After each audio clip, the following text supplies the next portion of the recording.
सीमा को सीमा को वीज़ा ना लगा क्या वो इंडिया नहीं आई, आ गई।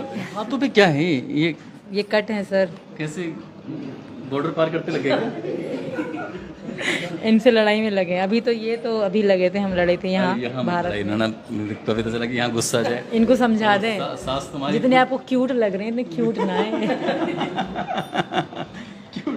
हाँ सच में बहुत लड़ते हैं यहाँ पे। अच्छा, और वो वहीं पे ये बीड़ी बीड़ी पी देते तो मन। जैसे एक बार को, जैसे आपको आपकी वजह से, ये तो मैं आपकी वजह से कहूँ, आपकी वजह से सचिन को, सचिन के पापा को जेल में रहना पड़ा, तो ये अरे देखो प्यार में तो इतना, हाँ तो मेरे बच्चों को जेल में जाना पड़ा, बच्चों को भी मोहब्बत के कारण। मेरी वजह से ये कैसे गए? अगर ये ना बुलाते शायद मैं ना आती, शायद ये ना पटाते शायद मैं ना पढ़ती, माँ खुश बैठी थी। फिर भी जैसे क्या आपको लगा नहीं है कि अब मैं पता नहीं कहाँ किस दलदल में आ गई? मेरा ये बिल्कुल नहीं था कि इनके पापा को जेल हो। इनके पापा की मैं बहुत इज्जत करती हूँ, बहुत हद से ज़्यादा। मेरे कभी भी नहीं था कि, फिर भी मुझे इसी बात की चिंता थी कि पता नहीं पापा कब निकलेंगे। अगर हम दोनों, हम सब जेल में थे तो मुझे अपनी या बच्चों की, इनकी भी नहीं थी, पापा की थी कि वो चले जाएं, और मम्मी वालों की थी कि पीछे कमाने वाला कोई भी ना था। बाबा बेचारे बूढ़े हैं और विकास वाले छोटे हैं। तो हमने पुलिस वाले से भी रिक्वेस्ट करी कि हमारा बहुत सारा सामान वहाँ कमरे में पड़ा है, वो घर पे पहुँचा दी, पापा हमारे साथ हैं। इस बात का मुझे भी दुख है। सचिन के पापा से बात हो रही थी तो सचिन के पापा कह रहे थे कि भैया मैं 2 दिन जेल में रहा। बहुत गरीब आदमी है, पेड़ पौधे लगा के वो बेचते हैं, जाके शहर में जाते हैं गांव से, और वहाँ पेड़ पौधे बेचते हैं, तब उससे घर का खर्च चलता है। तो अब आप पढ़ी लिखी कितनी है? 5। अच्छा 5 में, लेकिन आपकी जो जहनियत है बहुत अच्छी है, आप चीज़ों को बहुत जल्दी से बारीकी से समझ लेती हैं। अब दोनों मिल के काम करना, ताकि मिल के काम करेंगे तो जल्दी आगे बढ़ जाएंगे। I think. और आपके पड़ोसी पता है आपको कितने अच्छे हैं? अरे तुम पड़ोसी घर में बैठी हुई इतने अच्छे हैं। ये सब तो बहुत अच्छे हैं, चाचा जी तो बहुत से ज़्यादा अच्छे हैं। इन्होंने तो, इनके कारण शायद हम आज बाहर हैं। हाँ, पता है आपके पड़ोसी क्या कह रहे थे कि इन बच्चों को हम किसी भी कीमत पर परेशान नहीं होने देंगे, इन बच्चों को हम अपनी तरह समझेंगे। और एक बार गांव की तरफ दिखाओ, और इन गांव के लोगों ने भरोसा दिलाया है इन चारों बच्चों के लिए कि इनकी पढ़ाई लिखाई की जिम्मेदारी हम मिलके उठाएंगे, पूरा गांव उठाएगा। यही बात है ना? मेरे एक बार गांव वालों के लिए तो आपस में ताली बताओ यार।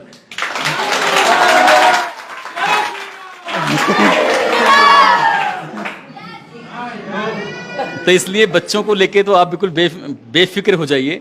और हो सकता है कि मैं अपनी इस वीडियो के माध्यम से ये अपील जरूर करूंगा कि जो यहाँ आसपास के अच्छे लोग हैं, बढ़िया लोग हैं, क्योंकि ये बहुत बेहद गरीब परिवार है, इस परिवार को आगे बढ़ाने के लिए, मेहनत करने के लिए आपको कुछ इसमें हेल्प करनी चाहिए।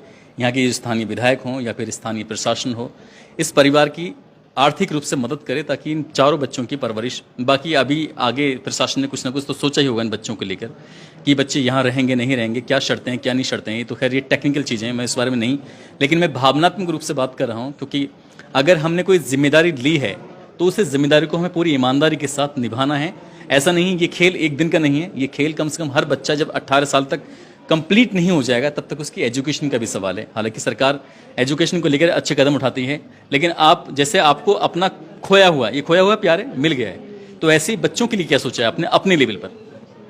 बच्चों के लिए मतलब किस तरह तालीम के बारे में, पढ़ाई के बारे में ज़ाहिर देंगे।